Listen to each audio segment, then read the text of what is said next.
All right, we've made it to a place called Silk Road Tea House. My Bukhara and Samarkand are going to be so basic, especially Bukhara, because I'm just taking you to places that were recommended on the internet. So there's not going to be any new finds, nothing, a secret discovery, a hidden gem. It's all going to be stuff you can see if you do a quick Google search of Bukhara. So Silk Road Tea House is one of the many tea houses in Bukhara, and they give you kind of this set menu of food or snacks, and then also you can choose a variety of teas and coffees. The coffee comes in a cup, but the tea comes in a pot, and you get free unlimited refills. And let me tell you, I was about to get my money's worth, because why not try all the teas? There are 3 types of teas: saffron tea, ginger tea, and spice and herb tea. I'm gonna try the spice and herbs tea.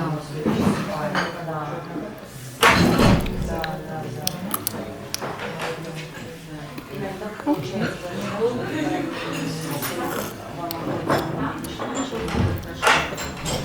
Maybe it will get stronger the more it sits. But right now it's kind of this like light flavor. There's a bunch of flavors in there. All spices and herbs, obviously, so it's a bunch of stuff.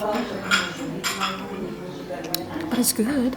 I thought they all were fine, but my favorite one was the spice and herb. The ginger tea I thought would be really good because it has a lot of like spicy elements, I guess, if you could call ginger spicy, but you have to let it sit a bit longer, and I don't like having to wait so long for tea to get good. They have these carpets hanging on the walls. This is very classic to have carpets hanging on walls, but it wasn't so busy. We came on a Monday in the middle of the afternoon, or closer towards evening. Correction, it's Wednesday. It's not busy, it's very quiet. I'm the loudest thing in the room right now, and I'm using an inside voice. This is the Silk Road what? Infection. The Silk Road infection. This is Silk Road confection, not infection. Oh. It's good, I like it. Oh. What's that flavor at the end? It must taste floral. Flour, pistachio, oil, walnuts, and vanilla. Maybe vanilla. It's pleasant, and the two, a girl and a woman who are working here, are very nice, and I enjoyed it. I enjoyed my little tea time here in Bukhara. So now we're at a place called The Ark, and it's 40,000 some to get in, and I thought it was just going to be an ark, but actually it's kind of a museum. I learned that Bukhara, the region, is mostly desert, 90%, but they also export silk or silkworms, silk products, and cotton. There's, biodiversity, and of course the tragedy of the Aral Sea. I almost cried. The Aral Sea makes me so upset. But right now we're in the throne room. It's like a coronation hall. It's very big. These wooden pillars that are everywhere in Uzbekistan are absolutely amazing.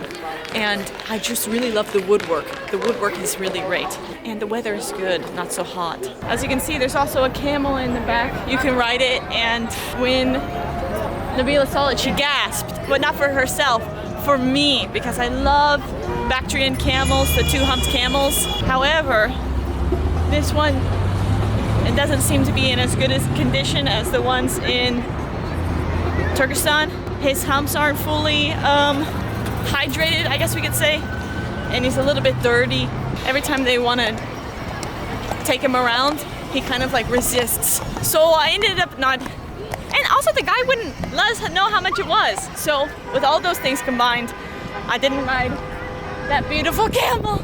All right, we've made it to the place of Bukhara, which is Kalyan Mosque, which is closed. The minaret, which you can't climb up it anyways. And Mir Arab Madrasa, which is actually in use, so you can only walk up to the very inside.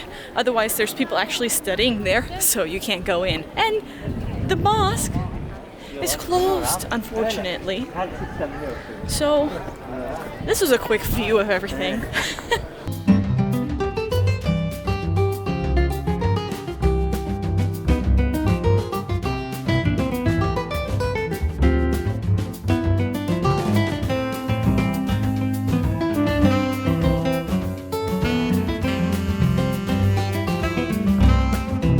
All right, after a long day of running around, we've stopped at Liabi House. There's like a pool in front of an old, I believe it to be mosque or madrasa. And there's also this restaurant that kind of lines one half of that pond. So we're just having tea, and it's this Liabi house tea.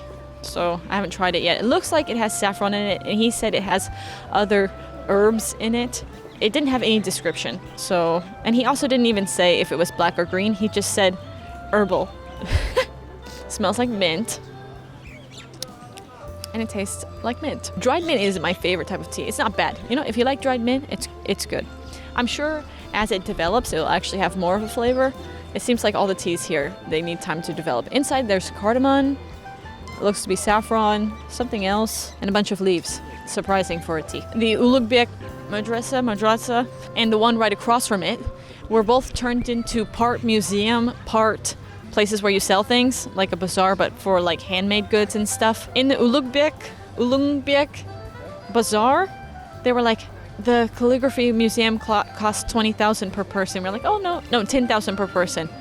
We're like, oh no, thanks. And she was like, okay, for 2 people, 5. Which makes me think it wasn't official. It's really unfortunate that the Kalan madrasa or mosque was closed, because you could tell from the outside that the inside must have looked great. So actually you could see everything very quickly because you couldn't go inside to see anything. The Ark, I think, for today was the best option because you could go inside and it was like a little mini museum inside. You could learn about the region of Bukhara from the creation of the earth time until now, and like a little bit of description of what the Ark and the fortress was used for, which it was used in the past for like housing important people and delegates and stuff like that. Yeah, Bukhara, small, like the tourist part. I'm not saying the whole city. Easy to walk between things, and if you want souvenirs, boy, they got them. They got them at the yin yang. I'm gonna enjoy my tea, watch the water ripple, and listen to this one song that keeps playing over and over again. I've got to admit something that you're all probably aware of, that when I travel, my vlogs aren't super organized or anything, just because I'm like run and gun shooting, and that resulted in me not filming anything on my actual camera in Samarkand. It's just all my phone footage, so I apologize. But Samarkand was great. Rajasthan, very interesting. Definitely you need several hours to look at it. There's a lot to look at in Rajasthan, and also just a lot of like old buildings, old sites. So I like Samarkand, I like Bukhara.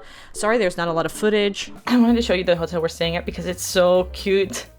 Like, it's like you're staying at someone's house. I think this wouldn't be the vibe for some people, but it's a vibe for me. We have these Gucci blankets.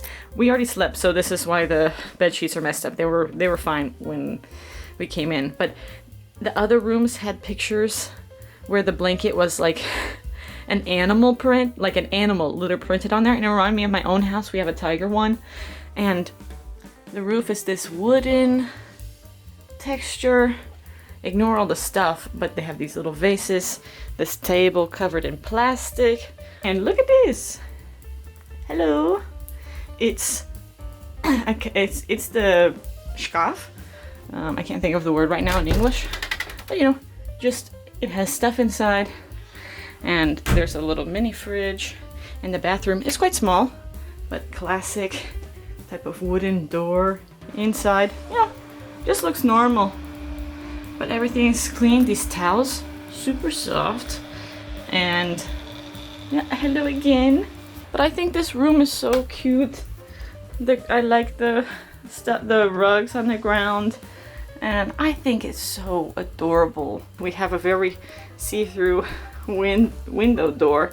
And also this window too. Brings in more light than you'd expect. For the breakfast, we went downstairs and it was these tables already filled. Yeah, I forgot to take video, but it has dates, jam, a ton of bread already there. We could drink kefir. They also brought us tea. There was hard-boiled egg already, and then also a sunny side up egg, and they also had porridge. It's so homey, but this is definitely not somebody's vibe if they're not into, you know, that type of home style. If you want something grandiose, yeah, this is not it. But I am so into like this, you're staying at someone's house type of thing. And it's family owned and operated, and everybody's nice and very lax about everything.